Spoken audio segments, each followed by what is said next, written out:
everybody today to the grain growers webinar. Unfortunately, as everybody knows, we had to cancel our in-person conference that was supposed to be held today. And kind of in honor of that conference, I thought it would be nice if we could get a couple of our speakers to give us online presentations and provide some grain growing education and, you know, just camaraderie and bringing us together during a difficult time for everyone. I just want to let folks know that the UVM Extension is still open for business. We are not really making farm visits right now or in-person in-office visits, but we are still open to help answer questions, chat with you virtually, on the phone, email, and help you, you know, with the upcoming season needs. And then, of course, if you have any needs or ideas about how we can help the agricultural community during the COVID-19 situation right now, we are more than open to hearing from you. And, you know, I guess as all government employees say, we're here to help, but we really are. And hosting this webinar is one way we want to help just keep people engaged and learning and working with our grain growing partners.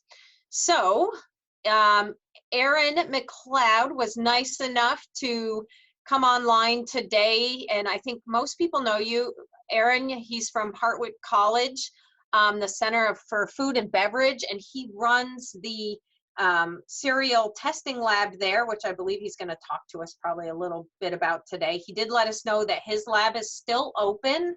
Our lab at UVM is also still open, although we do ask that you email us before you send samples, as the mail on campus is kind of slow right now, so we want to be looking out for your samples that are coming in.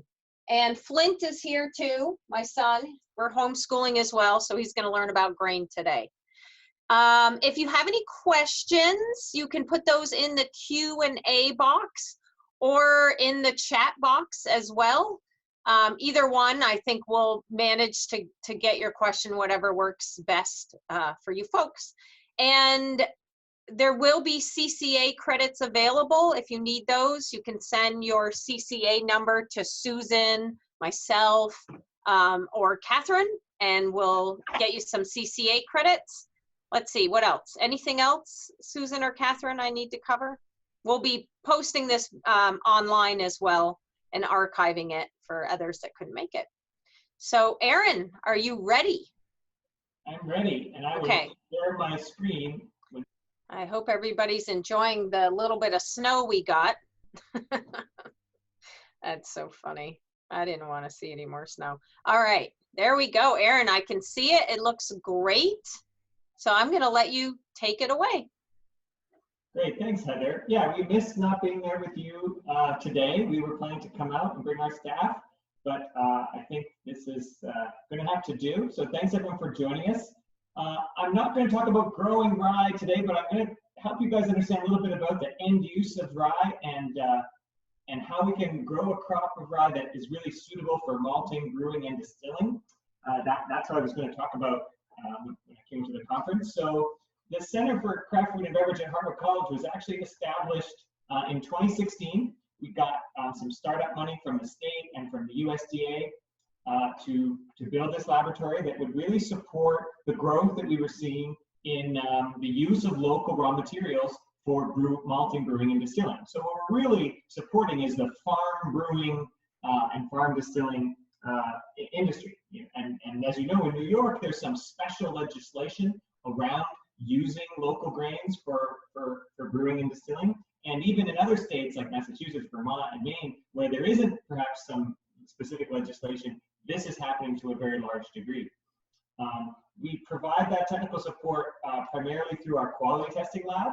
So we offer grain quality testing just like UVM's lab does, more so for malting, brewing, and distilling, not as much for milling and baking. And so we test grain from farmers all across the region, and we give feedback on the quality. They use that for marketing purposes, and also to improve, to make changes to improve the quality for the following year. And then we work with malt houses who take that grain and turn it into malt, the primary ingredient for beer, and we can test their malt, and again, to help them improve their process and to help them market that malt to brewers and really understand how the functionality of a local ingredient is different than when you buy, a commodity ingredient that's shipped in from the Midwest or for Western Canada. So we really want to explore how our local grains are functional and unique. And so we really enjoy working with our partners at the land-grant universities. And this is where our micro-malting equipment comes in. And we got this with a grant from the USDA. So Senator Schumer came out to help us announce that. And so there's showing a picture of our equipment. And we can do small-scale malting trials, which help us understand the functionality of the grains. And we are working right now with a whole bunch of institutions. In fact, we're the only micro-malting capability at this scale in the country east of Wisconsin. And so we do a lot of work with plant breeders and agronomists. And then that allowed us to do this work this year with Heather on the rye trial.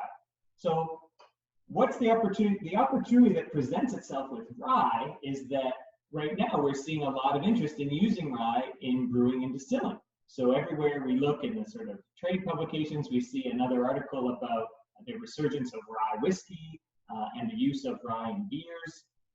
In New York right now, they actually have created what's called an appellation for rye. So it's called Empire Rye. And that means that that Empire Rye is a designation that only certain distilleries in New York can use, who use rye that's grown in New York. And rye is a very historical crop for distilling in the Northeast, in Pennsylvania. And so we're seeing this great resurgence of rye. And this is good for you, this is good for growers, because rye is actually a crop that grows pretty well. I'm not an expert in that, Heather is, but certainly we see more success growing rye than we do, for instance, with malting barley, which has a ton more, quality issues that can seem to crop up. So a little bit of background on rye. As many of you already know, it's a very old cereal. It's related to wheat and barley, as it's a member of that grass family. It goes back a long way into the Middle East and Turkey, probably 10,000 years ago. Primarily, we grow winter types. I believe there are some spring types of rye, but primarily in this region, we grow the winter seeded. It's free threshing. So this is great because that's one less step of the process that you have to do. It comes like wheat and it comes right out of the hull. And so you don't have to do any further processing the way you have to do with spelt or some of those ancient wheats. And it's fairly winter hardy. So we were just discussing before the call, I think Heather says that they pretty much don't have a lot of winter kill in rye that they normally see in wheat and in barley. And so when it comes to winter hardiness and winter survivability, rye is better than wheat, which is better than barley. So where barley is the least winter hardy of the cereal grains, rye is the most winter hardy. So that's a plus for you guys up in Vermont and even further into Maine, where sometimes winter wheat is maybe, and where winter barley is like almost never possible. The one trick with rye is that it does have this property, which is it's allogenous. So that means it's outcrosses or cross-pollinates. So it can be difficult to maintain varietal purity. And so you have to maybe think about that and where you're growing this crop away from other ones. So what's it good for? It has a lot of actually end uses. So it's very good feed grain. It can be used for silage and forage, right? There's a lot more, it's tall generally, so there's lots of plant material there. We see rye used in food, and we'll talk a little bit about how they do that. But both leavened breads and unleavened breads, there's a long history of using rye for baking, so it can be milled. It has some benefits environmentally and to the sustainability of your farm. It's frequently used as for cover cropping, even for preventing soil erosion control. and of course, what we're here to talk about today, the brewing and distilling uses, and perhaps even industrial uses because of there's so much plant matter there in the industrial fuel industry. Rye has a little bit of a funny history, maybe, that it was a major grain, a source of food. However, there was a little bit of a bias there because those who could afford sort of refined white flour, the aristocracy, the rich folks, viewed that, and often rye was eaten by more working people. And so then if you looked at this like pumpernickel and these heavy breads, because of the properties of rye, the digestive properties, we know that it can add a lot of bulk to the gut. And so actually I don't know if this is apocryphal or not, if this is a true story, but apparently pumpernickel, which is the name for the rye bread, is derived from a German word for the devil's farts. And is this perhaps because of the digestive complexities of this grain? So I don't know, a little bit of humor there, whether that's true or not, but this is what is said about rye. When it comes to rye breeding, there are some programs breeding this all over the world. Canada has one plant breeding station for rye, and right now, Hazlitt, which is a very popular variety coming out of Canada, was bred in Saskatchewan.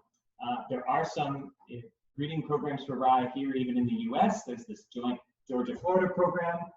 There's this other program with the Rennes and Algren rye that we see grown. And then there's international programs, the Stanco program from Europe is very popular, as well as KWS, which has hybrid breeding.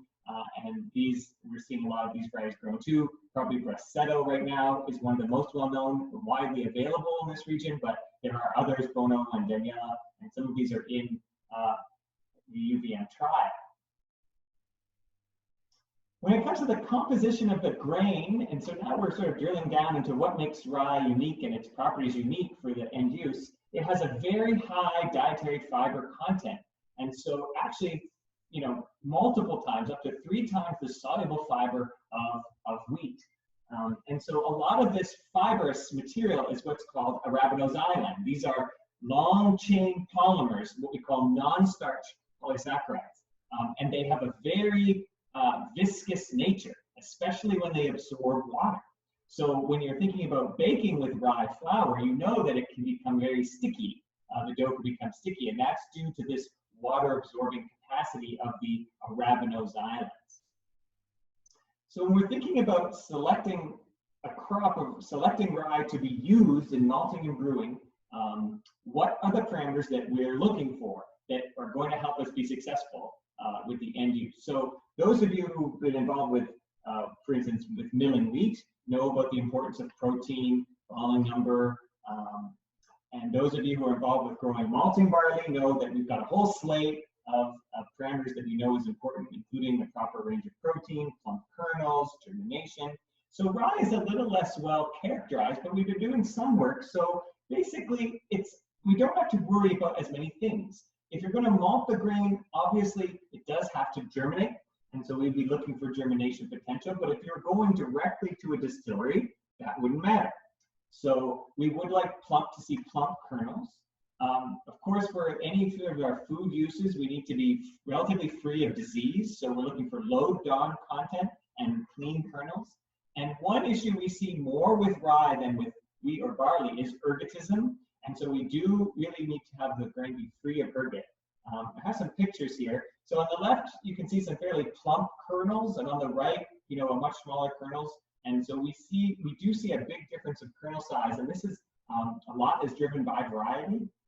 This is a sort of a worst case scenario of what happens if you malt grain that's infected with fusarium head blight, and these pink kernels, which can even sometimes be visible in the raw grain, really get exacerbated when you go through the malting process. For those of you who are familiar with the malting process, it's a process where we soak the grain in water and then allow it to germinate in humid conditions. And that really lets the fungus proliferate. And so then you can see this telltale pink kernels, which is actually the little mycelia of the fusarium fungus growing. And so then we know there's going to be associated mycotoxins, DON with that. So this is not good. Most of you are probably familiar with ergot, right? This is caused by a fungus that infects the grain, and then this takes over the formation of the kernel. So instead of getting a healthy kernel, you get this what's called a body, an ergot body, and it's very similar in shape to the kernel, a little bit, you know, Frankenstein, but with this black outer coating. And if you cut it in half, it's usually creamish colored on the inside. And these contain alkaloids, toxic compounds, and so this is really undesirable. Heather could give more insight later if we need it on what you can do to prevent this. It's primarily due to grasses, poor rotational choices, right? So grasses following grasses following grasses, something we know we shouldn't do. And so, you know, having a robust crop rotation is probably the best way to prevent ergot from getting into the grains. But the tolerance is actually very low. So something like 1 body in a pound of grain, you know, if we saw more than that, that would mean that we really would want to keep this out of the food supply chain. When it comes to kernel plumpness and grain protein, now we can drill in a little bit to the data that we gathered. So UVM runs rye variety trials as part of their economic program, and this year I asked Heather or they asked me if we could do some work together, and we did. And so we brought those into the lab, and we looked at the kernel size and the protein, and you can see that the variety has a big impact here. On the left, you can see that Hazlitt, Dillon, Egardian, Brisetto, some of these have very, very plump kernels. So this is the percentage of kernels retained over a 6/64 slotted screen. You can see Wheeler there, almost 90% plump. So these kernels were like as big as a wheat berry. On the left-hand side of the graph, you see that those more forage type varieties, or rustic rye, these can have very, very thin kernels. On the right side, we look at the protein content. And again, this was a replicated trial. So the error bars there kind of indicate the variation that we see within the reps. But we did see some varieties really sticking out with higher protein content. Again, that rustic really stuck out. And then maybe not so much difference with the others. Brisetto, you know, being quite low in protein. We'll see why that's desirable in a minute. So when it comes to malting rye, we didn't do a lot of work on conditions to malt rye because that's kind of been done before. So what did the literature tell us about being able to malt rye, and how would it be similar to, or different from other crops? Well, without the husk, that means that we do have to take more care that we don't damage the crop, damage the grain during malting. So when you malt a grain, it actually sprouts, and so you get rootlets and acrospire, and you can't break those off, otherwise it dies. And so you have to be careful. It can also pack very tightly, so sometimes people have to go and fluff up their beds a little bit during the malting process. Rye takes up water quickly, but modifies very slowly in the maltose. You do get high levels of enzymes and high levels of nitrogen. And so this has been studied a little bit. I think some of the best data came to us from Paul Schwartz, whom some of you know. He's been out this way presenting at meetings in the past, and he's a malting scientist at North Dakota State University. And he looked at how you could improve, lower the viscosity, the stickiness of the rye malt by the process. And he saw that there was some decrease in viscosity by malting at higher moisture contents. So that was good to know. You can see a slight decrease in the arabinoxylin, which is that polysaccharide, the sticky polysaccharide, which then lowers the viscosity of the mash. That helps the brewer run off more quickly. Any brewers who are listening in will know that, you know, rye is very difficult to work with in the brewery because of that stickiness. So that would be beneficial to have lower viscosity. Dr. Schwartz also looked at germination time as being a potential factor that could help improve the processability, and did see that with longer germination times, the viscosity was low. You might ask yourself, well, how do these viscosity numbers compare to something like wheat or barley malts? Well, they're still ridiculously high. So here we saw that after 6 days of germination, the viscosity of the mash was lowered to 4.5 units. These are viscosity units. A wheat we would generally see around like between 1.6 and 1.8, and a well-modified barley malt probably between 1.4 and 1.5. So you can see, you know, although there's a little bit of improvement, this is still can be a very challenging grain to work with in the brewery. When we look at the malting quality then of some of the most common varieties that are grown right now, and this is from our commercial survey data, we see that Danko and Barsetto tend to be a bit on the lower protein side with bigger kernels. That delivers a little bit more extract and lots of enzyme power. The forage type, this rustics type, and some other types like the Abruzzi rye, which we see grown down more in the mid-Atlantic region, North Carolina and Virginia and Pennsylvania, higher protein, much smaller kernels, maybe not as much enzymatic potential and maybe a little less extract, although reports that they can be very flavorful. That's something we'll talk about later. So rye beers seem to come into a little bit of vogue right now. They seem to pair well with hops and can really support the hoppy character of the beer. Usually a brewer would use between 5 and 20% rye or rye malt, and after that it just gets too difficult to process. And then we also see it usually in darker beers, a lot of caramel or crystal malts. Again, these are pretty flavor forward beers and can be fairly heavy.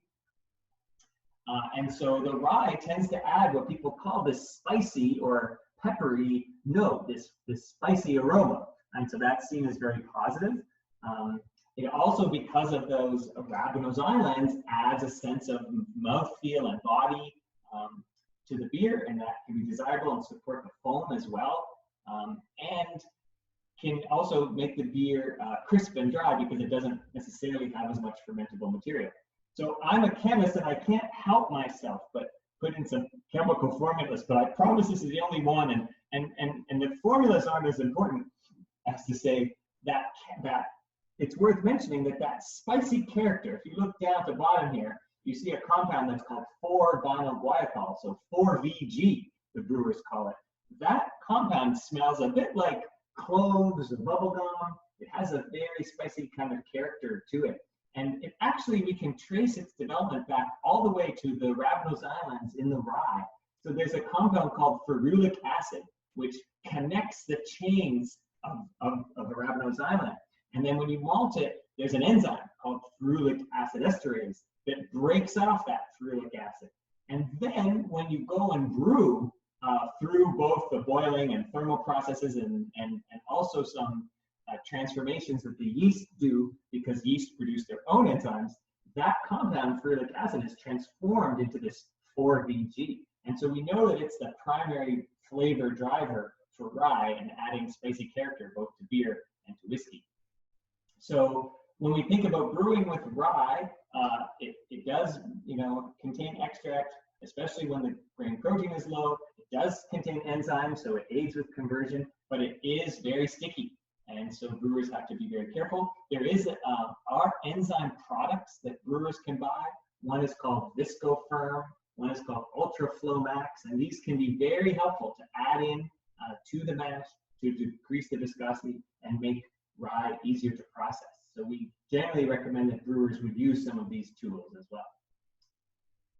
The other end use that we really see a lot of the increase in demand throughout the region right now is for distilling. So both distillers can use rye, whether it's been malted or unmalted. So a lot of the rye is used unmalted. And the thing that they probably care the most about, other than flavor and sensory characteristics, is spirit yield. So this is a little bit newer for us to be looking at here in the lab. Spirit yield represents the total amount of alcohol, basically, that you can make per ton of malt, right? Per make malt. So think about if you've got, a ton of grain, how much alcohol can they squeeze out of that in a distillery? So we report it as liters of absolute alcohol, which would be like 200 proof per ton of grain. And how we measure that is by taking the grain and doing sort of a simulation on the benchtop. We do a mash, and then we do a fermentation over the course of a couple of days, and then we measure the total amount of extract and measure how fermentable that extract is to give us an idea of how much alcohol potential is in that grain. So if there's more extract or starch content that's available, the higher the spirit yield will be, and also the more fermentable that extract is, the more spirit yield there'll be. So there's two pieces that come into play. this is an example. This is to show you how we do this mashing. We basically take the grain, and over the course of an hour, we spend some time first at a low temperature. So we combine the ground grain with water at 45 degrees Celsius. So what's that, about 120 Fahrenheit? Sorry, I'm Canadian. And with an enzyme called viscofirm, and that breaks up all of the stickiness. Then we take the temperature way up to 75 Celsius and mix with a heat-stable alpha amylase and hold it there to convert the starch, to gelatinize the starch and convert it to smaller pieces. And then we bring the temperature down slightly and add another enzyme called AMG, which takes those pieces of starch and breaks it into fermentable material. And after that, we measure the density of the liquid, eventually how much fermentable material we have, and ferment it for 2 days to see how much alcohol we can make. And then when we went and looked at these varieties from the UVM trial, we saw a huge difference. Again, this is a replicated trial, so we did all 3 replicates. The error bars there, basically, if the bars overlap with each other, the whiskers on the top, that means that they're more or less about the same. So you really want to focus on areas where the whiskers don't overlap. The error bars or whiskers don't overlap with each other. So we can see over on the right-hand side some pretty high spirit yield varieties, Bono, Delaro, Guardian, a whole bunch in the middle, very similar. That includes Hazlitt, Danko, and Brasetto, all very popular in the region. And over on the left-hand side, some of the ones that didn't produce as much spirit, Augusta kind of fall into that category. And one of the things we noticed when we took all of the data in consideration is that there's a very strong relationship between grain protein and spirit yield, right? And that's a negative relationship. So the higher the protein content of the grain out of the field, the lower amount of alcohol it can ultimately produce. Now, I think this makes sense also just intuitively. Generally speaking, in the grain, protein and starch are inversely related to each other. So when you have less protein, you generally have more starch. And that's because the other constituents, the husk and the fiber and the minerals, they stay about the same. So protein and starch kind of compete for that space in the grain. Protein is related to, as you guys know, all the farmers know, there's about 3 main things. So the variety has a little bit of a say in what the protein will be. We saw that earlier. Obviously, what you do, how you treat the crop, especially with regards to nitrogen fertilizer, will have an impact on the protein. So if you want to keep grain protein down, then restricting the amount of nitrogen would be one way to do that. Also, by not splitting the spring applications, by putting on only one application of nitrogen in the spring, would help keep the protein down. Those late applications can sometimes really increase protein in the grain. And then the weather, right? So we know with wheat and barley, hot, dry, climates and drought stress tend to push up the protein, whereas cool, wetter growing seasons keep it low. I'm not sure if it's exactly the same with rye, but I would imagine it is. Maybe Heather can weigh in on some of the tips for keeping the grain protein low, because that would be something that would be desirable or increase the value of the grain for distilling purposes. Where do we want to go next? Well, we're going to keep these samples on hand, and we would like to dig a little bit deeper into some of the constituents that we don't know as much about. So, for instance, these arabinose islands and this ferulic acid, which we understand plays such an important role in the flavor. Are there differences in levels among the varieties? That's a question we don't really know. And then is there any GBI or environmental effect on that? So if we have some of these varieties grown in multiple years, we could see if the environment itself has an impact on those levels. And then when it comes to the sensory attributes, answering the question, well, what are the compounds that are really responsible? It'd be fun to take some of these fermentations and do some either sensory work with panelists or some instrumental work where we look at phenolics from a little bit more chemistry standpoint and ask, okay, well, are there compounds that seem to drive flavor more than others? And then ultimately, is there a trade-off potentially between flavor and processability? One of the opportunities that farm brewing and farm distilling presents is to use ingredients that are atypical, that are, not just the same as everyone else is using, and that's great. And it allows us to take advantage of certain unique attributes, especially flavor attributes, but there can be a trade-off in terms of perhaps the yield that you get in the field, how easily those grains are to process, and potentially even the economics of producing that beverage at the end of the day. So it might have to be higher priced, they might have to pay more for the grower, charge more to the consumer, but as long as everyone's in on that deal, there's definitely value to be captured there. So that kind of takes me to the end of what I had planned to talk about. Depending on how we're doing on time, we can spend the rest of the time answering your questions and if you have some particular things you want to talk about on rye. So I'm going to share this back, and if you really ever want to follow up with us for more information, feel free, and there's my contact information on the screen. So I'm going to hand it over back to Heather to moderate the question period. Yeah. All right. Thanks, Aaron. That was great. It was really great to see some of the data. If people have questions, really not just about rye, but maybe other malting questions, I'm sure Aaron is happy to answer those. You can type the questions in the chat box. I think you can also raise your hand, I believe, and we can unmute you if you want to ask directly, if you're having trouble typing. And let's see, or you can type it in the Q&A box. Mommy. Hey, Mommy. So let's see here. Flint, do you have a question? Yeah. Yeah. No. Mommy. He did really like the farting devil. That was a highlight. Okay, so the first question is, what would be the best seed source, especially organic, for rye and barley seed? I mean, like, where's the corn? Oh, did you hear me, Aaron?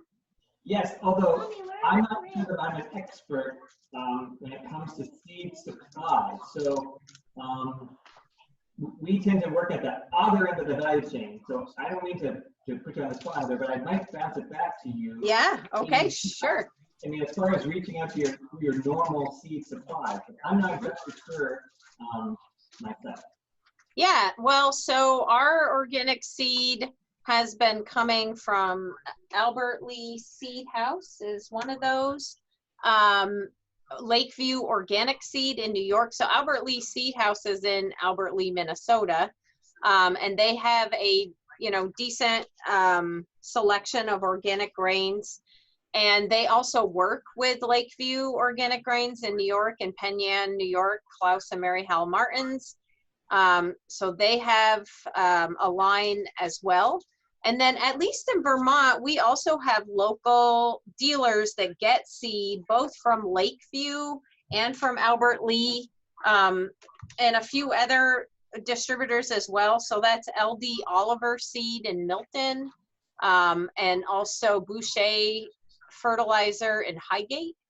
If other people have sources, please type them in the chat box, and we can share those with everybody of where they're getting seed. Great.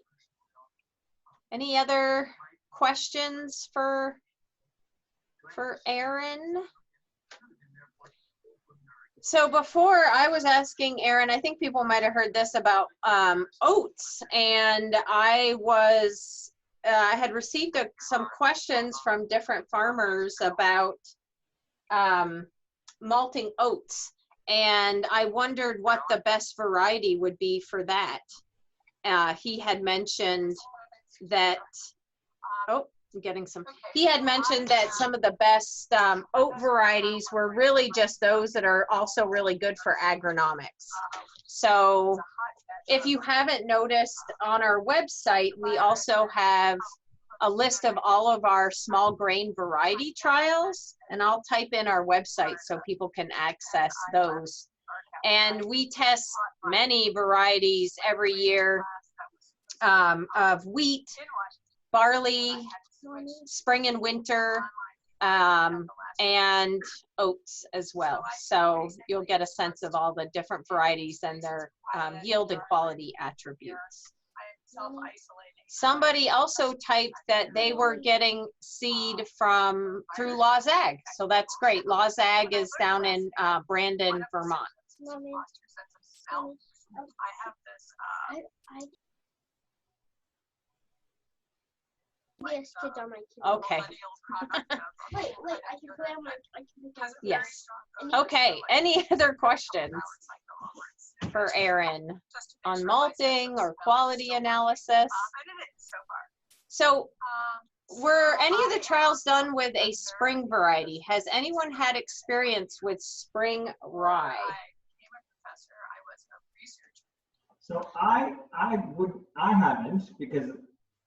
because I've only done this rye trials based on the winter trials. So I don't know anything about spring rye. Do you, Heather? I know that they exist. I'm not sure how available they are here. And Clayton, if you know more about that, please, I'm happy to unmute you, but you can type as well. I have not tried spring rye, but like I said, I do know it exists. I don't know if anybody else has either in our region. I haven't seen any data on it.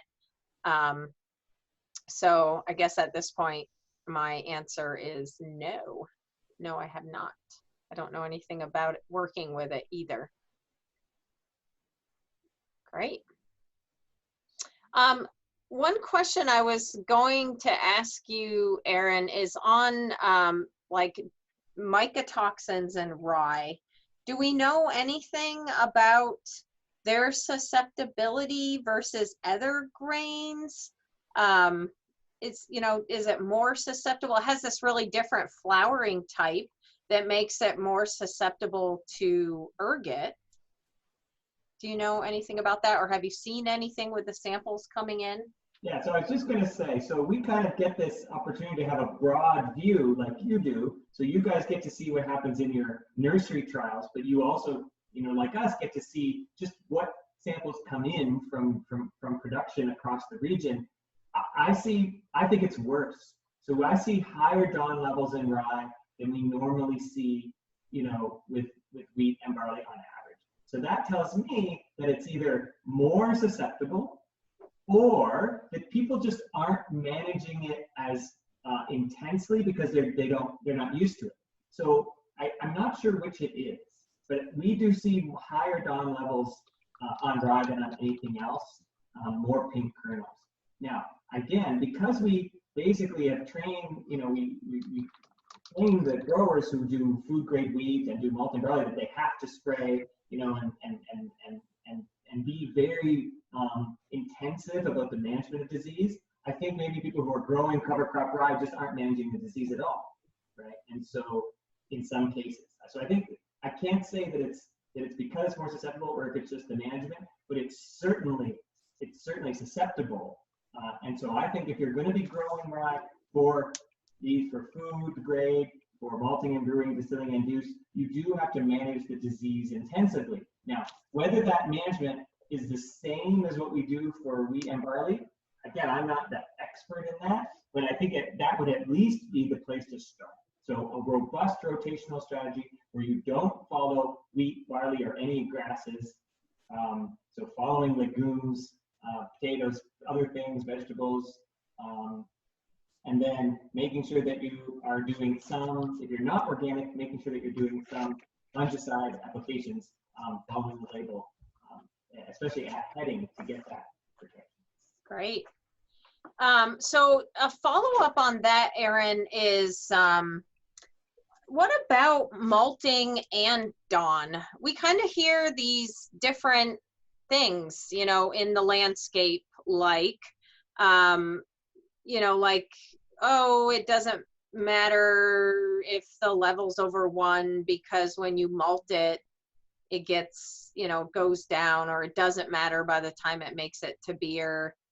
Can you provide us any insight on that?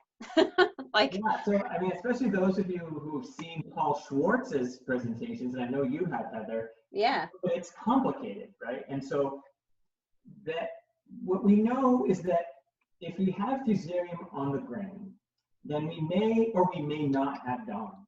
So even right at the get-go, it is possible to have an infection and not have Dawn. So we use Dawn as this kind of screening tool because it's so easy to measure, right? You have a kit, I have a kit. But it's not even a great tool for telling, does the grain have an infection or not? So that's the one place where things already start to get muddy. The second is that, okay, so the Dawn itself is a water-soluble compound, and the first stage of malting is we soak the grain in a huge amount of water, so all the Dawn washes off.